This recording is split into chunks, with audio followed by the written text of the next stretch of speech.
വാളയാർ ആൾക്കൂട്ട കൊലപാതകത്തിൽ 8 പ്രതികളുടെ ജാമ്യം ഹൈക്കോടതി റദ്ദാക്കി. പ്രതികൾക്ക് വിചാരണ കോടതി തിടുക്കത്തിൽ ജാമ്യം അനുവദിച്ചെന്ന് ഹൈക്കോടതിയുടെ വിമർശനം. ജഡ്ജി യാന്ത്രികമായാണ് പ്രവർത്തിച്ചതെന്നും ഹൈക്കോടതി. വിഷ്ണു സുരേഷ് കൊച്ചിയിൽ നിന്ന് വിവരങ്ങൾ നൽകാനായി ചേരുന്നുണ്ട്. വിഷ്ണു, നമുക്കറിയാം കഴിഞ്ഞ ഡിസംബറിലാണ് ജാർഖണ്ഡുകാരനായ റാം നാരായൺ ഭഗേലിനെ ആൾക്കൂട്ടം തല്ലിക്കൊല്ലുന്നത്. ഇപ്പോഴത്തെ കോടതി നൽകിയ ജാമ്യം ഹൈക്കോടതി നിഷേധിക്കുകയാണ്. വളരെ രൂക്ഷമായ വിമർശനങ്ങൾ കൂടി കോടതിയുടെ ഭാഗത്തുനിന്നുണ്ടാകുന്നുണ്ട്. എന്തൊക്കെ നിരീക്ഷണങ്ങൾ ഇന്നുണ്ടായി? അമൃത, വളരെ ദൗർഭാഗ്യകരമായ ഒരു സംഭവമായിരുന്നു ഡിസംബർ 17-ന് പാലക്കാട് സംഭവിച്ചത്. റാം നാരായൺ എന്ന ജാർഖണ്ഡ് സ്വദേശിയെ ആൾക്കൂട്ടം തല്ലിക്കൊള്ളുകയായിരുന്നു. 8 പേരായിരുന്നു കേസിലെ പ്രതികൾ.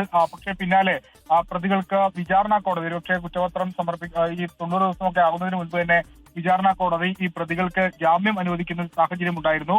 അതിനെതിരെയാണ് പ്രോസിക്യൂഷൻ ഹൈക്കോടതിയെ സമീപിച്ചത്. പ്രതികളുടെ ജാമ്യം റദ്ദ് ചെയ്യണമെന്നും പ്രതികൾ പുറത്തിറങ്ങി നടക്കുന്ന ഘട്ടത്തിൽ കേസ് അട്ടിമറിക്കപ്പെടാനുള്ള സാധ്യതയുണ്ടടക്കം കാര്യങ്ങൾ ചൂണ്ടിക്കാണിച്ചിരുന്നു. അതിനാണ് ഇപ്പോൾ ഹൈക്കോടതി ഈ 8 പ്രതികളുടെയും ജാമ്യം റദ്ദാക്കിയിരിക്കുന്നത്. ഒപ്പം വിചാരണ കോടതിയെ അതിരൂക്ഷ ഭാഷയിൽ ഹൈക്കോടതി വിമർശിക്കുകയും ചെയ്തു. പ്രതികൾക്ക് തിടുക്കത്തിൽ ജാമ്യം അനുവദിച്ചു. അതോടൊപ്പം തന്നെ മരിച്ച ആളുകളുടെ ബന്ധുക്കളുടെ വാദം ഈ കോടതി കേട്ടില്ല.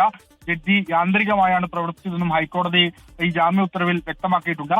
പാലക്കാട് SC/ST സ്പെഷ്യൽ കോടതിയാണ് പ്രതികൾക്ക് ജാമ്യം അനുവദിച്ചിരുന്നത്. ആ ജാമ്യം ഉത്തരവാണ് ഇപ്പോൾ ഹൈക്കോടതി റദ്ദ് ചെയ്തിരിക്കുന്നത്. ഇനിയിപ്പോൾ സ്വാഭാവികമായും ഈ 8 പ്രതികളും റിമാൻഡിൽ പോകും. അമൃത, ലോകത്തെവിടെയായാലും ഏത് സമയത്തും 24 വാർത്തകളും ഓഗ്മെന്റഡ് റിയാലിറ്റി പാക്കേജുകളും എക്സ്പ്ലെയിനറുകളും വിശദമായി കാണാൻ ഞങ്ങളുടെ YouTube ചാനൽ നിങ്ങൾക്ക് സബ്സ്ക്രൈബ് ചെയ്യാം.